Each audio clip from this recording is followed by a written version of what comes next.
மெல்லத் தெளிந்து சொல் நிகழ்ச்சி வாயிலாக ஸ்ரீ டிவி நேயர்களை சந்திப்பதில் அளவு கடந்த மகிழ்ச்சி. கண்டெம்ட் ஆஃப் த கோர்ட், நீதிமன்ற அவமதிப்பு அப்படிங்கிற வார்த்தைகளை நிறைய இப்போ சமீப காலங்களில் நம்ம கேட்டுட்டு இருப்போம்.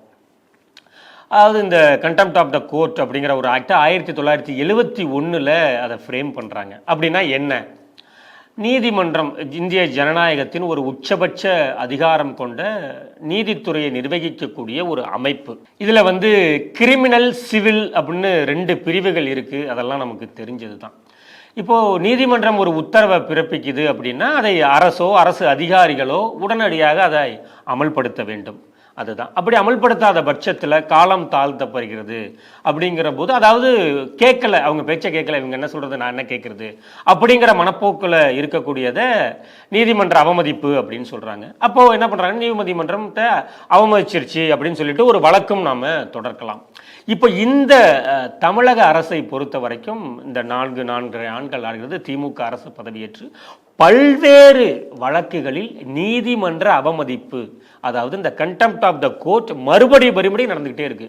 கோர்ட்டு கூப்பிட்டு வச்சு திட்டுறாங்க, இவங்க மூஞ்ச கழுவிட்டு மறுபடியும் போயிடுறாங்க. மறுபடியும் கோர்ட்டு கூப்பிட்டு வச்சு திட்டுது, இவங்க கண்டுக்காம போயிட்டே இருக்காங்க. இது தொடர்ந்து தொடர்கதையாகவே நடைபெற்று வருகிறது.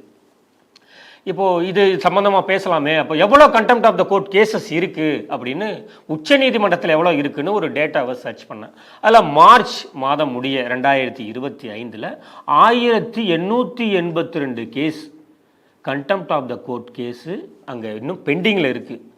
சரி, இந்திய அளவில் அவ்வளவு இருக்குது, பரவாயில்ல, கம்மி தான் அப்படின்னு நான் நினச்சிக்கிட்டேன். பெரிய நாடாச்சே, 140 கோடி மக்கள் இருக்காங்களே, சரி தமிழகத்தில் எவ்வளோ இருக்கும் அப்படின்னு தேடி பார்த்தேன். அதுக்கான தரவுகளை எடுக்க முடியல. அப்போது மார்ச் மாதம் வந்திருந்த ஒரு செய்தியை பார்க்க வாய்ப்பு கிடைச்சிது. அதில் போட்டிருந்தாங்க கிட்டத்தட்ட ஒரு 500 வழக்குகள் இந்த மாதிரி இருக்குது, கண்டெம்ட் ஆஃப் த கோர்ட்டு, நீதிமன்ற அவமதிப்பு சென்னையிலும் மதுரையிலும். அதில் அதிகபட்சமாக எந்த துறையில் இருக்குது அப்படின்னா கல்வித்துறை, எஜுகேஷன் டிபார்ட்மெண்ட்லையும் போக்குவரத்து துறையிலும் அதிகமாக கண்டெம்ட் ஆஃப் த கோர்ட்டு. அவங்க ஒரு உத்தரவை பிறப்பிச்சிடுறாங்க, ஆனாலும் அரசும் அதிகாரிகளும் அதை செயல்படுத்துவதே இல்லை. இதில் முக்கியமான சில இது மட்டும் நம்ம இப்போ பார்க்கலாம். பணியில் இருக்கும் போதே சிலர் இறந்து போகக்கூடிய நிகழ்வு நடக்குது. அப்போ அவர்களின் வாரிசுகளுக்கு கருணை அடிப்படையில் பதவி வழங்க வேண்டும். அதற்கு தகுதி உடையவர்கள் லிஸ்ட்டை ரெடி பண்ணுங்க, மாவட்ட வாரியாக அதை ரெடி பண்ணுங்க அப்படின்னு நீதிமன்றம் ஒரு உத்தரவு பிறப்பிக்குது. அதை பல ஆண்டுகள் கடந்தும் அதை செய்யாம அரசு விட்டுறது, அதிகாரிகளும் விட்டுறாங்க. அப்போ ஒரு காலகட்டத்தில் அது கண்டெம்ட் ஆஃப் த கோர்ட்டாக கருதப்பட்டு என்ன பண்றாங்க அப்படின்னா 2 தலைமைச் செயலக அதிகாரிகளையும் கோர்ட்டுக்கு வர வைக்கிறாங்க. முன்னாள் தலைமைச் செயலக அதிகாரியாக இருந்த சிவதாஸ் மீனா, இந்நாள் தலைமைச் செயலக அதிகாரியாக இருக்கக்கூடிய முருகானந்தம், இருவரையுமே கோர்ட்டு கூப்பிட்டு ஏன் இப்படி நடந்துச்சு அப்படின்னு கேட்கும்போது அவர்கள் தன்னிலை விளக்கத்தை கொடுக்குறாங்க. இதுக்கான ஃப்ரேம் ஒர்க் நடந்துகிட்டு இருக்குது, இது ஒரு லாங் ப்ராசஸ் அப்படின்லாம் சொல்றாங்க. ஆனாலும் நீதி அரசர்கள் என்ன சொல்றாங்கன்னா, இது போன்று கோர்ட் கொடுக்கக்கூடிய உத்தரவுகளை பின்பற்றாமல் இருப்பது வருத்தத்திற்குரியது. ஆனாலும் தலைமைச் செயலக அதிகாரிகளை கூப்பிடுற அளவுக்கு எங்களுக்கு ஒரு தர்ம சங்கடத்தை நீங்க உண்டு பண்ணிட்டீங்க அப்படிங்கக்கூடியதை அவங்க பதிவு பண்றாங்க. அடுத்ததாக தனியார் பள்ளிகளில் 25% விழுக்காடு ஏழை மாணவர்களுக்கு படிப்பு சொல்லி கொடுக்கணும். RTE, right to education act அப்படிங்கிறதுல அது சென்ட்ரல் கவர்மெண்ட் ஸ்கீமு. அதில் மத்திய அரசுகளும் மாநில அரசுகளும் இணைந்து அந்த கல்வி செலவுக்கான தொகையை கொடுக்குறாங்க. அப்படி கொடுக்க வேண்டிய, தனியார் பள்ளிகளுக்கு கொடுக்க வேண்டிய தொகை பல கோடிகளை எட்டிவிட்டது. கடந்த பல வருடங்களாக இந்த அரசு கொடுக்கவில்லை. அதை கொடுக்கணும்னு சொல்லி ஏற்கனவே கோர்ட் சொல்லிடுச்சு. ஆனாலும் இந்த அரசு இன்னும் கொடுக்கவில்லை, நிதி இல்லை அப்படின்னு ஒரு காரணத்தை சொல்லி இன்னும் கொடுக்காம இருக்காங்க. அதுவுமே கண்டெம்ட் ஆஃப் த கோர்ட்டுக்கு போகுது. அவர்கள் கூப்பிட்டு வச்சு அவங்க வாருன்னு இந்த அரசை வாரி எடுக்கிறாங்க. அப்புறமாக HRNC நமக்கு தெரியும், தொடர்ந்து பல்வேறு வழக்குகளில் HRNCயை இந்த கோர்ட் கிளின்னு கிழிச்சிட்டு இருக்கு, குட்டு வைக்குது அப்படின்னு நம்ம சொல்லலாம். கூப்பிட்டு வச்சு சம்மட்டி அடி, ஏன் இதை பண்ணலை, ஏன் இதை பண்ணலை, ஏன் இதை ஃபாலோ பண்ணலை, நாங்கள் சொல்லியும் ஏன் இன்னும் நீங்கள் கேட்கல அப்படின்னு பல்வேறு கேள்விகளை தொடர்ந்து எழுப்பிட்டு இருக்காங்க. குறிப்பாக கடலூரில் இருக்கக்கூடிய தேவநாத சுவாமி கோவிலுக்கு சொந்தமான நிலம், அந்த நிலத்தை ஒரு கிறிஸ்தவ மிஷனரி ஸ்கூல் ஆக்கிரமிச்சிருந்தாங்க. அதுக்கு உத்தரவு பிறப்பிச்சிட்டாங்க, வேறு இடத்த நீங்கள் காட்டி கொடுத்துருங்க, அந்த இடத்த நீங்கள் கோவிலுக்கு ஹேண்ட் ஓவர் பண்ணிட்டோன்னு சொல்லிட்டு அதையுமே அமல்படுத்த அங்கே இருக்கக்கூடிய ஆட்சியாளர்கள் அப்புறம் செயலர்கள் இவங்க யாருமே அதுக்கான ஆக்ஷன் எடுக்கல. அதுக்குமே கண்டெம்ட் ஆஃப் த கோர்ட் ஆகி அதுக்கப்புறம் மீண்டும் மீண்டும் வழக்கு தொடர்ந்து நீதித்துறை 5 IAS அதிகாரிகளை கோர்ட்டில் ஆஜராக சொல்லி சம்மன் அனுப்புகிறாங்க. 5 அதிகாரிகளும் வழக்கம் போல ஆஜராகிறார்கள், தன்னிலை விளக்கம் கொடுக்கிறார்கள்.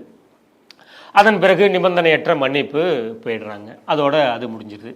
இப்போ சமீபத்தில் கூட நம்ம பார்க்கலாம். இப்போ குமரகுருபன் IAS அவர்கள் வந்து சென்னை கார்ப்பரேஷன் கமிஷனராக இருக்கும்போது அவர்கள் மீதுமே கண்டெம்ட் ஆஃப் த கோர்ட்டு போட்டு என்ன ஆச்சு அப்படின்னா, அவருக்கு 1 லட்சம் ரூபாய் நீதித்துறை பெனால்ட்டி போடுது. அந்த அமௌண்ட்டை வந்து கேன்சர் இன்ஸ்டியூட்டுக்கு பே பண்ணணும் அப்படிங்கிறது. அப்புறமே கோர்ட்டில் ஆஜராகிறாரு, அவர் விளக்கம் கொடுக்கிறார், நிபந்தனையற்ற மன்னிப்பு கூறுகிறார். அதன் பிறகு அந்த பெனால்ட்டி அமௌண்ட் வந்து ரத்து செய்யப்படுகிறது. இப்போ சில நாட்களுக்கு முன்பு உச்சநீதிமன்றம் வந்து தமிழ்நாட்டில் நடக்கக்கூடிய அந்த நர்ஸ்களுக்கு பார்ட் டைமாக இருக்கக்கூடிய பணி நிரந்தரம் இல்லாமல் ஒப்பந்த அடிப்படையில் பணி செய்யக்கூடிய அந்த நர்ஸ்களுக்கு சம ஊதியம் வழங்க வேண்டும் அப்படின்னு கோர்ட் வந்து பல வருடங்களுக்கு முன்னாடியே தீர்ப்பு கொடுத்துருச்சு. 2000 நாட்கள் ஆகியும் நீங்கள் ஏன் இன்னும் செயல்படுத்தவில்லை அப்படின்னு தமிழக அரசை பார்த்து கேள்வி கேட்டிருக்கு.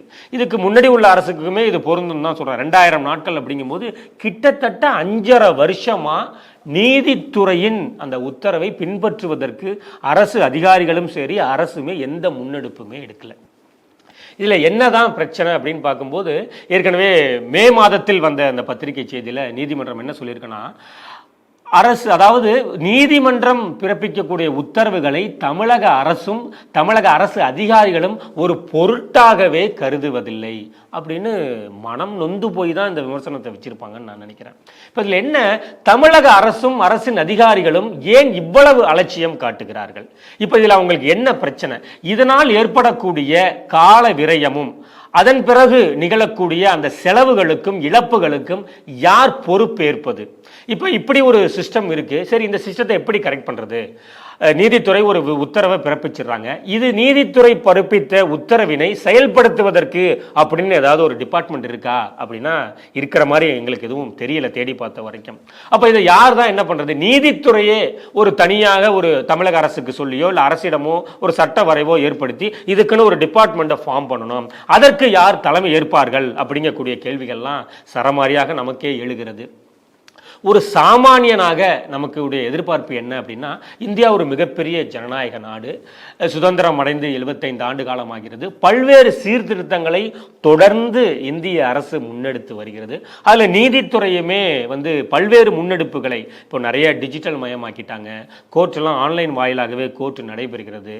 பல்வேறு நீதிமன்றங்கள் அந்த ஜட்ஜஸ் எங்கெல்லாம் வேகன்சி இருக்கோ அதெல்லாம் அப்பாயிண்ட் பண்ணி ஃபில் பண்ணிட்டு இருக்காங்க. பல்வேறு விஷயங்களை நீதித்துறையுமே வந்து முன்னெடுத்து வருகிறது. இதையும் முன்னெடுப்பாக எடுத்து விரைவில் இதுக்கு ஒரு தீர்வு கொண்டு வரணும் அப்படிங்கிறது தான் எம் போன்ற சாதாரண மக்களின் மிகப்பெரிய ஆவலாக இருக்கிறது.